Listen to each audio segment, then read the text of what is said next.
राधे राधे भक्तजनों, आज आप सुनेंगे बृहस्पति भगवान की और ब्राह्मणी की चमत्कारी व्रत कथा। इस चमत्कारी बृहस्पति भगवान का व्रत जरूर सुने।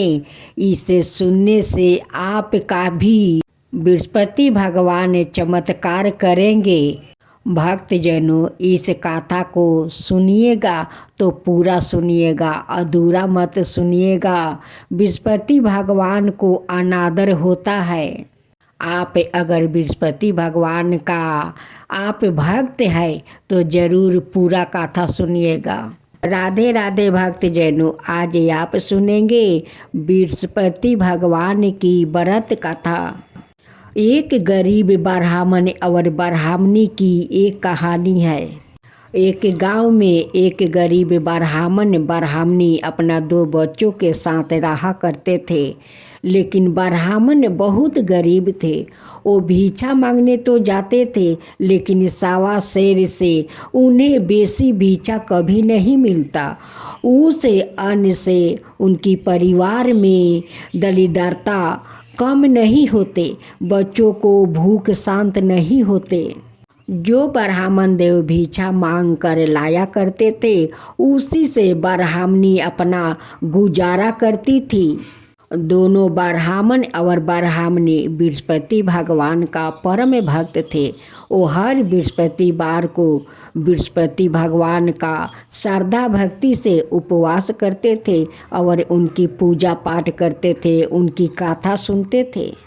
एक शहर में एक दानवीर राजा रहता था। वो दानवीर राजा गरीबों में बहुत दान पुण्य करता था, सभी ने ब्राह्मणों को सेवा करता था।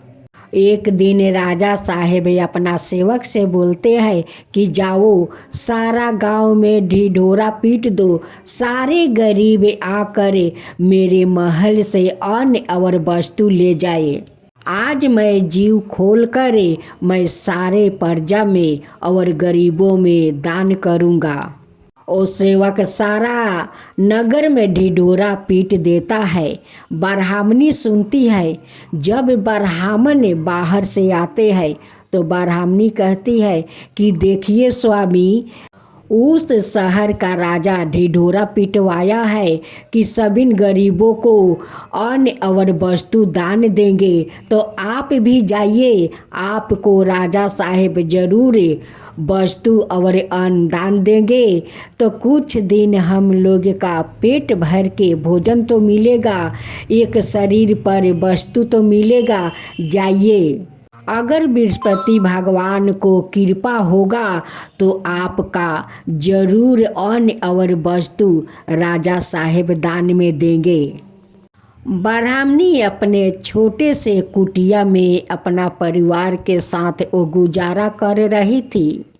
ब्राह्मणी के बात सुनकर ब्राह्मण उस राजा का महल में जाते हैं। जब राजा का दास देखा तो ब्राह्मण देव से बोला कि ब्राह्मण देव आप बैठिए, मैं अंदर जाकर आपके लिए अन्न और वस्तु लाता हूँ। जब दास जाकर राजा से बोला कि राजा साहेब एक ब्राह्मण देव दरवाजे पर खड़ा है, तब राजा साहेब कहते हैं कि जाओ कंबल वस्तु अन्न उस ब्राह्मण देव को तुम दे दो। जब दास डाला में अन्न और वस्तु कंबल लेकर आता है, ब्राह्मण देव से कहते हैं कि लीजिए ब्राह्मण देव, इस राजा आपके लिए दान में दिया है। ब्राह्मण देव कहते हैं कि ये तो दान आपके हाथ से नहीं लूँगा, जाओ अपना राजा को बुलाओ। दास महल में जाते हैं, राजा साहेब से कहते हैं कि राजा साहेब मेरे हाथ से ब्राह्मण देव दान नहीं लेंगे, वो आपका हाथ से लेंगे। राजा के समझ में आया कि ब्राह्मण देवता को और कुछ दान में चाहिए। वो बहुत सारा अन्न पैसा कंबल वस्तु सब कुछ लेकर आते हैं। कहते हैं कि लीजिए ब्राह्मण देवता, ये सारे आपको मैदान में देता हूँ। तब ब्राह्मण देव कहते हैं कि राजन, ये आपका पसीना का कमाई है। मैं तो वही दान लूँगा कि जो अपना मेहनत और पसीना से कमाए होंगे, वही दान लूँगा। अब ये बात सुनकर राजा साहब बहुत असर्ज में पड़ जाते हैं। वो सोच में पड़ जाते हैं कि ये तो मेरा मेहनत और पसीना का कमाई नहीं है, ये तो मेरे दास लोग नौकर चाकर काम करते हैं, उन्हीं तो मेहनत करते हैं, लेकिन मैं तो मेहनत कोई नहीं करता हूँ। ब्राह्मण देव कहते हैं कि राजन, आप क्या सोच रहे हैं, कैसा सोच में पड़ गया। राजा कहते हैं कि ब्राह्मण देवता, ये मेरा दास दासी नौकर चाकर का मेहनत का कमाई है। ब्राह्मण देव कहते हैं कि राजन, तब तो मैं इस मेहनत को कमाई को दान नहीं लूँगा। ये तो आपका उस गरीब लोग का मेहनत पसीना का कमाई है, तो मैं कैसे ले सकता हूँ। मुझे तो आपका मेहनत और पसीना का कमाई का अन्न और वस्तु चाहिए। ब्राह्मण देव इस बात को कहकर चलने लगते हैं। तभी ने राजा सोच में पड़ जाते हैं कि मेरे दरवाजे से कभी गरीबी उदास नहीं गया, खाली हाथ नहीं गया। आज ब्राह्मण देव मेरे महल से वो खाली हाथ लौट जाए, ये अच्छा नहीं है, ये ठीक नहीं होगा, मेरा अपमान होगा। राजा साहेब ब्राह्मण देव को बुलाते हैं और कहते हैं कि हे ब्राह्मण देवता, मुझे 2 दिन के मोहलत दीजिए, मैं अपना मेहनत और पसीना का कमाई लिया कर आपको दान में दूंगा।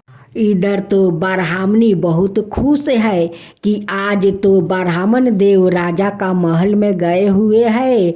राजा साहब तो आज बहुत सारा अन्न वस्तु देंगे, आज हम लोग पेट भर के भोजन करेंगे और नए वस्तु पहनेंगे।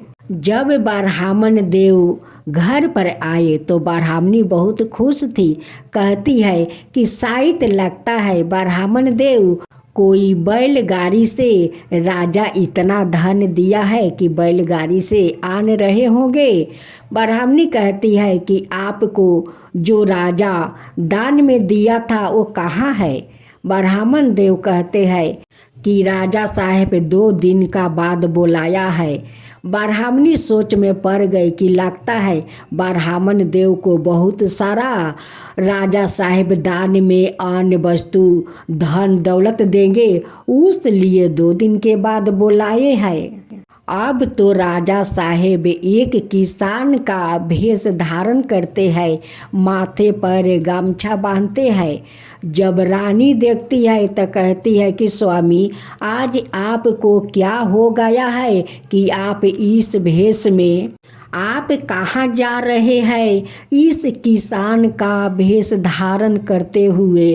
तब राजा उस ब्राह्मण के कहे हुए सारे बात अपना रानी से बताते हैं। सारे बात रानी सुन लेती है और सुनने के बाद कहती है कि स्वामी 2 मिनट रुक जाइए। वो रानी महल में जाती है, वो भी एक पुराना साड़ी पहन लेती है, एक किसान का पत्नी साज लेती है और आकर कहती है कि स्वामी आप अकेला क्यों जाएंगे, आपके साथ मैं भी चलूँगी और मेहनत भी करूँगी। राजा का महल में एक राजा हंस था, जो रोज राजा उस हंस को मोती खिलाए करते थे। जब हंस को मोती खिलाया करता था तभी राजा खुद जाकर वो भोजन करते थे। जब तक राजा साहेब उस हंस का मोती नहीं खिलाते तब तक वो भोजन नहीं करते थे। राजा और रानी महल से निकल जाते हैं और चलते चलते एक गांव में पहुंच जाते हैं, जहां एक बरही का घर था। उस बरही गोरू गाड़ी का चाका बनाता था। वहाँ पर राजा और रानी जाकर कहते हैं कि भाई मुझे कुछ काम मिलेगा, और उस बरही का नौकर का ज़रूरत था। रानी कहती है कि भैया मुझे भी काम दीजिए, मैं भी काम करूँगी। बरही राजा साहेब को हाथ में एक करात धराते हैं और कहते हैं कि उस काठ को चिराई करना होगा और उस काठ से गोरू गाड़ी का चाका बनाना होगा। रानी कहती है कि भाई मैं कौन सा काम करूं? बरही कहता है कि बहन उस लोहा को जो रिंग है उस पर तुम्हें भट्टी लगाना है, वो लोहा को लाल करना है। जब लाल हो जाएगा तो इस गोरू गाड़ी का इस चाका पर वो लोहा को चढ़ाना होगा। राजा और रानी कभी अपना महल में हाथ से भोजन नहीं किए। वो सोना का थाल में और सोने के चम्मच से वो भोजन किया करते थे। उनकी तो नरम नरम कलाई था और उन्हें जाकर बरही के घर में वो लोहा गर्म करना पड़ा। राजा को काठ चिराई करके गोरू गाड़ी का चाका बनाना पड़ा। बरही कहता है कि भाई देखो तुम दोनों को मैं ज़्यादा पैसा नहीं दूंगा। राजा कहते हैं कि जो भी दीजिए वही मेरा मंजूर होगा। राजा और रानी कड़ी से कड़ी दोनों मेहनत करने लगते हैं। सुबह से शाम तक दोनों बहुत मेहनत करते हैं। मेहनत करते करते रानी का हाथ में छाला पड़ जाते हैं, राजा का हाथ में छाला पड़ जाते हैं, गोर में ठोसा पड़ जाता है, रानी के हाथ जल जाते हैं। फिर भी राजा रानी अपना मेहनत नहीं छोड़ते हैं। उस बरही का घर में मन लगा कर दोनों काम करते हैं। काम करते करते 2 दिन बीत गया। तब राजा और रानी कहते हैं कि भाई हम दोनों तो बहुत मेहनत लगन से आपका घर में काम किया है। बरही कहता है कि हाँ आप दोनों मेहनत और पसीना बहाकर काम किया है तो मैं ज़्यादा पैसा तो नहीं दूंगा। जब शाम हो गया तो दोनों अपने महल लौटने के लिए तैयार हो गया। बरही दोनों को 4 पैसा देते हैं। राजा हाथ पसार कर वो 4 पैसे ले लेते हैं। जो भी पैसा है ये हमारा मेहनत और पसीने का पैसा है। राजा और रानी अपना दरबार में लौट आते हैं और अपना दास को कहते हैं कि जाओ उस ब्राह्मण देव को बुला कर बहुत श्रद्धा प्रेम से ले आओ। दास उस ब्राह्मण को घर जाते हैं और ब्राह्मण देव को साथ में बुलाकर लेकर महल में जाते हैं। जब राजा उस ब्राह्मण देव को हाथ में 4 पैसे दिए, ब्राह्मण उस पैसा को लेकर खुशी से अपना घर लौट आए। इधर तो ब्राह्मणी खुशी का उनका ठिकाना नहीं है कि आज तो राजा बहुत सारा बैलगाड़ी में लाद कर धन देंगे, उस लिए तो 2 दिन के बाद बुलाए हैं। जब ब्राह्मण देव घर लौटे तो ब्राह्मणी रास्ते में निकल कर देखती है कि कहीं ब्राह्मण देव बैलगाड़ी से तो सारा धन नहीं ले आते हैं। ब्राह्मणी कहती है कि ब्राह्मण देव राजा साहेब को वो धन दिया हुआ कहाँ है। ब्राह्मण देव उससे 4 पैसे ब्राह्मणी को हाथ में दे देते हैं। ब्राह्मणी तो उस 4 पैसे को देखकर बहुत गुस्सा हो जाती है। कहती है कि राजा साहब आपको 2 दिन के बाद बुलाए थे, ये 4 पैसा दान देने के लिए। वो पैसा ले जाकर केला का पौधे के जड़ में फेंक देती है। वो 4 पैसा केले के पौधे से वो मिट्टी में दब जाता है। एक दिन वो 4 पैसे से 4 पौधा निकलता है। वो चारों पौधा धीरे धीरे बड़ा हो जाता है और उस पौधा में बहुत सुंदर सुंदर बड़े बड़े फल धर लेता है। उस फल पाक जाता है तो उस फल के अंदर से बहुत सारा मोती गिर पड़ता है। एक दिन ब्राह्मण देव उस केले के पास जाते हैं तो देखते हैं कि केले के नीचे तो बहुत सारा ये चमकते हुए मोती बिखरा हुआ है। ब्राह्मण देव उस 4 पौधे को देखकर बहुत आश्चर्य में पड़ जाते हैं कि इस पौधे में इतना सुंदर सुंदर फल है, फल के अंदर इतना सारा मोती है। लेकिन ब्राह्मणी को तो पता नहीं था कि ये सारा मोती है। वो सारे मोती को बिटोर कर रखती है। एक रोज उनके दरवाजे पर सब्जी वाला आती है और उन्हें मोती देकर और सब्जी लेती है। ब्राह्मण देव का भी पता नहीं था कि इस मोती क्या होता है, ये चमकते हुए मोती का क्या कीमत है। इसके बारे में ब्राह्मण देव को कुछ पता नहीं था और नहीं ब्राह्मणी को पता था। ब्राह्मणी रोज के तरह उस मोती को बिटोर कर रखती है और रोज सब्जी वाली आती है और उसे मोती देकर और सब्जी ले लेती है। लेकिन सब्जी वाली तो बहुत चालाक थी। वो तो समझ गई कि ये तो मोती है, ये मोती देकर रोज मुझसे वो सब्जी लेती है। एक दिन ब्राह्मण देव कहते हैं कि राजा साहेब का महल में एक हंस है जो रोज उन्हें मोती खिलाते हैं। वो जब तक हंस को मोती नहीं खिलाते तब तक राजा साहेब भोजन नहीं करते हैं। बहुत सारा मोती बिटोर कर ब्राह्मण झोली में भर लेते हैं और उस राजा को दरबार में जाते हैं कि जाकर मैं राजा को ये मोती दी आऊँ। राजा का घर में एक दास था जो बहुत बेईमान था, लेकिन राजा का पता नहीं था। जब राजा बाहर में राजा रानी मेहनत करने चले गए, 2 दिन में उस दास ने सारा राजा का धन संपत्ति अपना घर में भर लिया और राजा का महल कंगाल बना दिया। जब ब्राह्मण देव राजा का दरबार पहुँचे तो देखे कि राजा रानी बहुत उदास है। राजा उदास होकर बैठे हैं। तब ब्राह्मण देव उस राजा से कहते हैं कि राजा साहेब आप उदास क्यों बैठे हो। तब राजा साहेब के आँख में आंसू भर आता है और अपना सारे पीरतंत्र उस ब्राह्मण से कहते हैं। ब्राह्मण देव सुनकर बहुत दुखी हुआ और कहने लगा कि राजन देखिए, ये मेरे झोले में बहुत सारा मोती है, ये मोती अपना हंस को खिला दीजिए।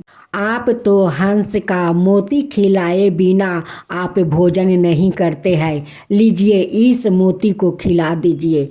उस मोती को देखकर राजा कहने लगे कि ब्राह्मण देवता आपके पास इतना सारा मोती कहाँ से आया। ब्राह्मण देव कहते हैं कि मुझे पता नहीं है राजन, मेरे केले के पेड़ के पास 4 पौधा है, उस पौधा में ये फल है और फल के अंदर ये मोती है। राजा साहब कहते हैं कि ब्राह्मण देवता मुझे उस पौधा को दिखाएंगे।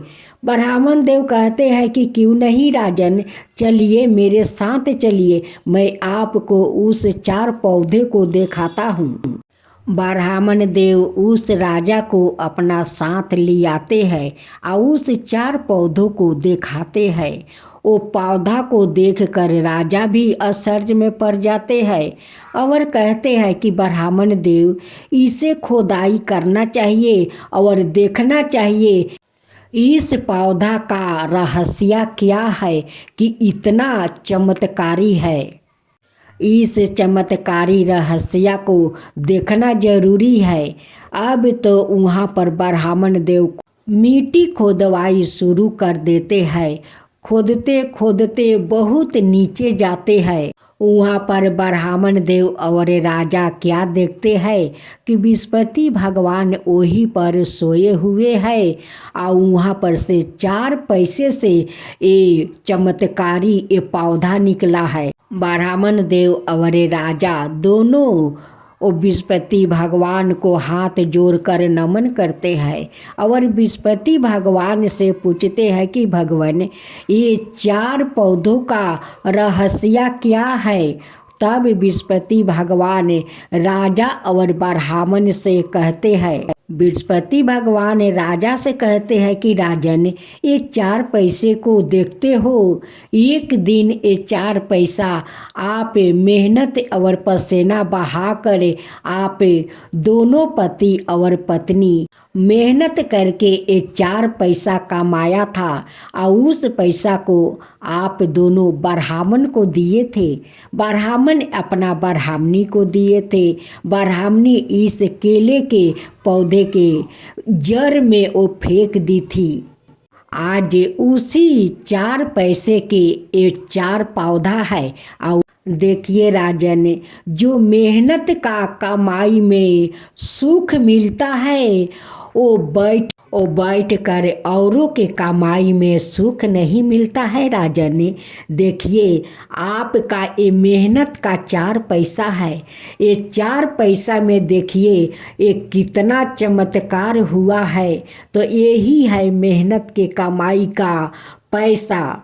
जो अपना मेहनत में सुख मिलता है राजन, वो और के कमाई में नहीं मिलता है। राजा हाथ जोड़ कर कहते हैं कि भगवान मेरा आँख तो खुल गया, मैं समझ गया कि मेहनत का कमाई में जो सुख मिलता है, सगुन मिलता है, वो औरों को कमाई में नहीं मिलता है।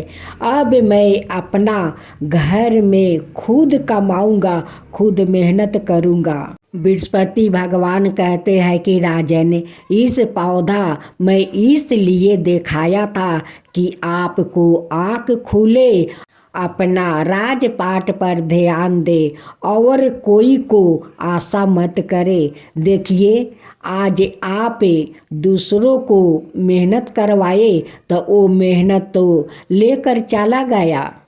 उस लिए आप खुद मेहनत करिए और सुख से अपना महल में रहिए। सारे रहस्य बताकर बृहस्पति भगवान अंतर ध्यान हो जाते हैं। राजा जाकर महल में अब खुद मेहनत करने लगे। आगे जैसे अपने राजपाट फिर से बना लिया। ब्राह्मण देव कहते हैं कि राजन देखा, अपना मेहनत के कमाई कितना सगुन मिलता है, कितना इसमें खुशी मिलता है। राजा कहते हैं कि हाँ ब्राह्मण देवता, मैं समझ गया, जो अपना मेहनत और पसीने के कमाई में जो सुख मिलता है वो और का कमाई में सुख नहीं मिलता है। अब राजा का भी अपना राजपाट सब लौट आया। ब्राह्मण देव का दलिद्रता भी दूर हो गया। ब्राह्मण देव बहुत सुखी हो गया, घर द्वार भी बना लिया। हे बृहस्पति देव, आप जैसे उस 4 पैसा का चमत्कार दिखाया वैसा ही सबको चमत्कार दिखाइए, सबको राह दिखाइए। तो बोलो बृहस्पति देव की जय, बृहस्पति देव की जय। ओम जय बृहस्पति देवा, जय बृहस्पति देवा। चीनी चीनी भोग लगाऊं के दली फल मेवा। ओम जय बृहस्पति देवा, जय बृहस्पति देवा। तुम पुराण परिमत माँ, तुम अंतर्यामी, जगत पिता जगदीश्वर, तुम ही सबके स्वामी। ओम जय बृहस्पति देवा, जय बृहस्पति देवा। चरना रीत निज निर्मल, सबके पातक हरता, सकल मनोरथ दायक, कृपा करो भक्तो। ओम जय बृहस्पति देवा, जय बृहस्पति देवा। तन मन धन अर्पण कर जो जन शरण पारे। प्रभु प्रकट तब हो करे आकर दुआरे खरे। ओम जय विस्पति देवा, जय विस्पति देवा। दीन दयाल दया निधि भक्तन हितकारी। पापी दोष सब हरता भाव बंधन हारी। ओम जय विस्पति देवा, जय विस्पति देवा। सकल मनोरथ दायक सब संशय हरो। विषय विकार मिटाओ संतन सुखकारी। ओम जय विस्पति देवा, जय विस्पति देवा। जो कोई आरती तेरी प्रेम सहित गावे। जेठाय नंदय नंदन कर सो निश्चय पावे। ओम जय विस्पति देवा, जय विस्पति देवा। सब मिलकर बोलो विस्पति भगवान की जय, विस्पति देव की जय।